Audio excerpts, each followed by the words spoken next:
169 of the Acts of 2022, which allows this one and only time to have the retirement board vote, which again we did unanimously, but I'm here tonight hopefully to receive a favorable vote of support from the board so that we can make this COLA official. It will go back to 7/1 of this current fiscal year and will be retroactive. I hope it will. Any questions? No, I read this over well. Thank you, Zach. Questions at all? Although I was told that I don't have to declare the fact that I have an interest because it's so broad, the number of retirees.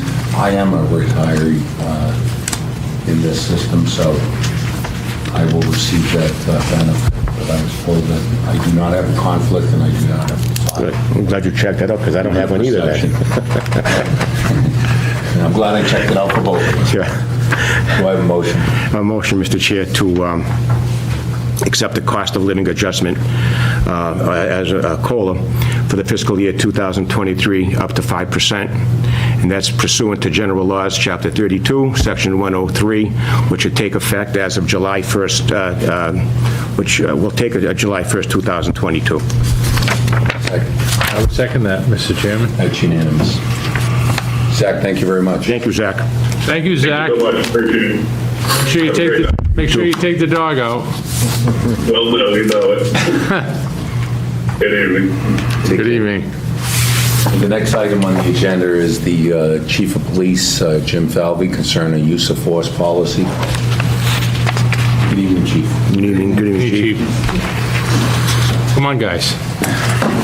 Come on. If I may, can I do some introductions before we get into the vote? Sure. Okay.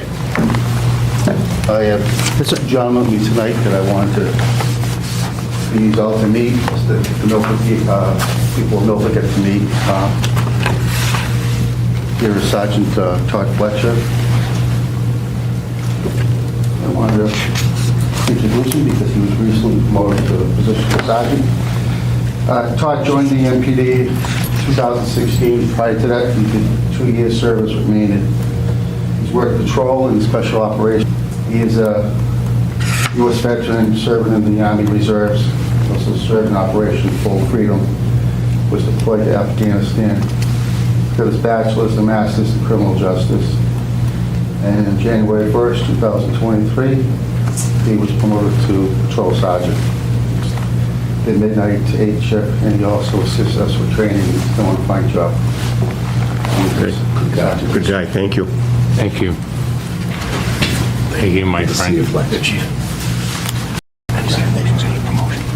Nice to meet you. And here to my left, we have Officer Michael Gonzalez.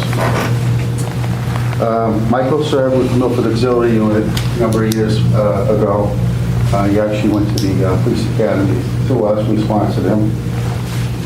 He ended up graduating from the Randolph Police Academy, and he served 2 years with the Upton Police Department from 2020 to 2022. Currently resides in Milford. He has a bachelor's degree in criminal justice, and we recently hired him, and he works on patrols on the day shift. This is Michael. Michael. Hey, Michael. Good to see you, buddy. My pleasure, Michael. Welcome. Nice to meet you. Welcome home, Mike. Yeah, welcome home.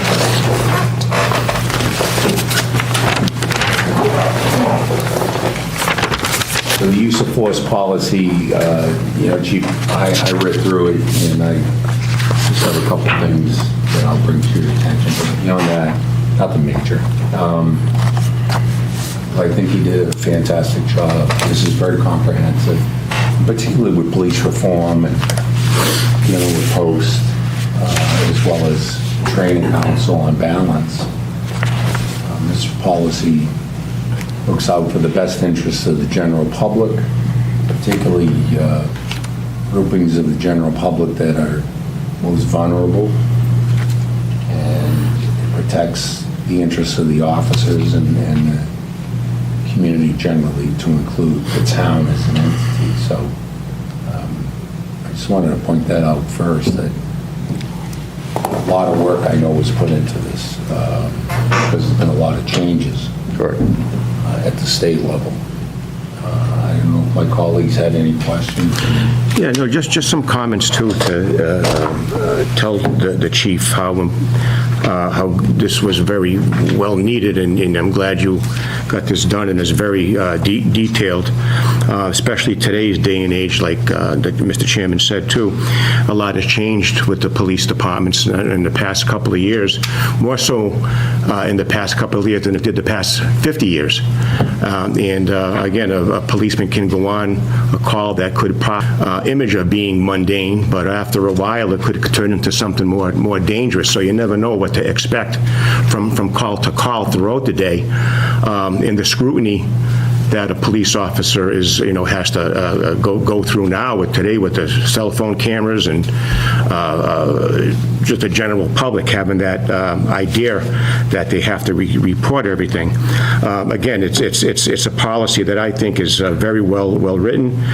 It gives information, and it has the ability to keep, with the proper training, to keep everybody safe, not only the police officers, but the general public. And also, it also helps, too, in the case of a liability where you have this policy and you have the proper training. If that can be proven, that could really help out if you ever really need it. And again, I thank you for that.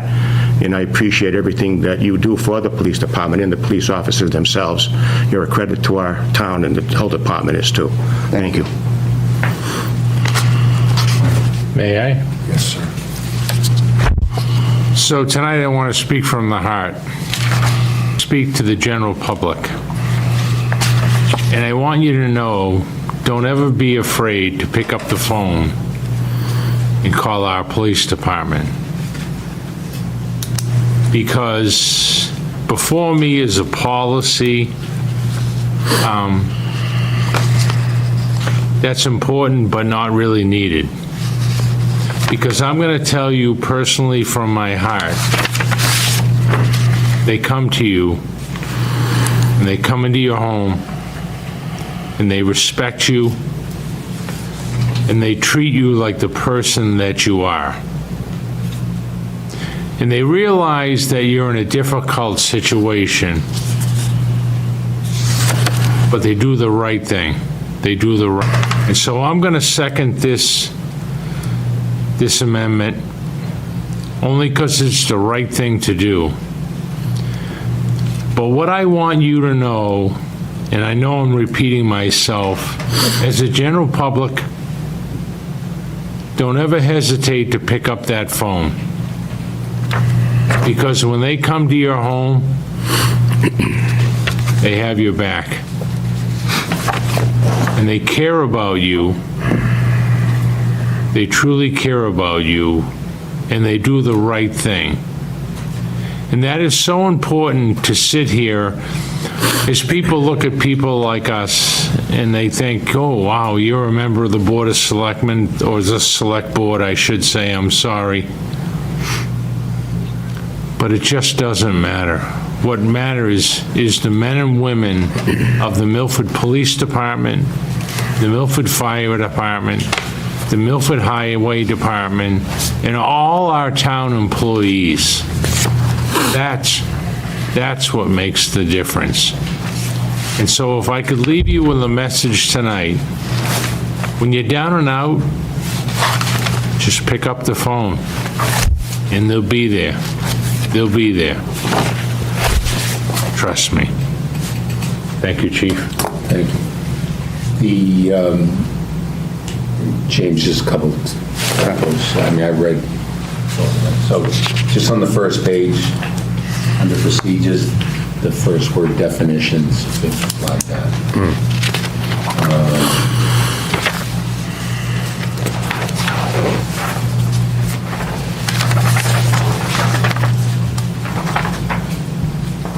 And so people appreciate this is 41 pages in length. So it's,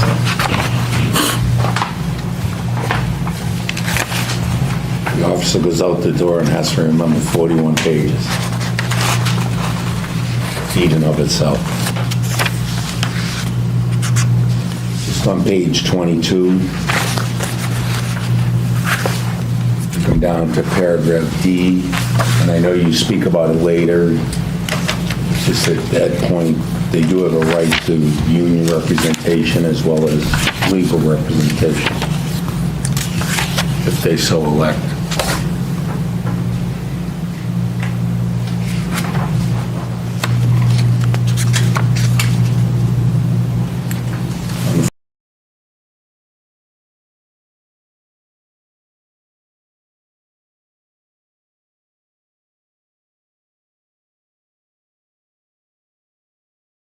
Because while you have people that are seen, as Mr. Mazzucchelli mentioned,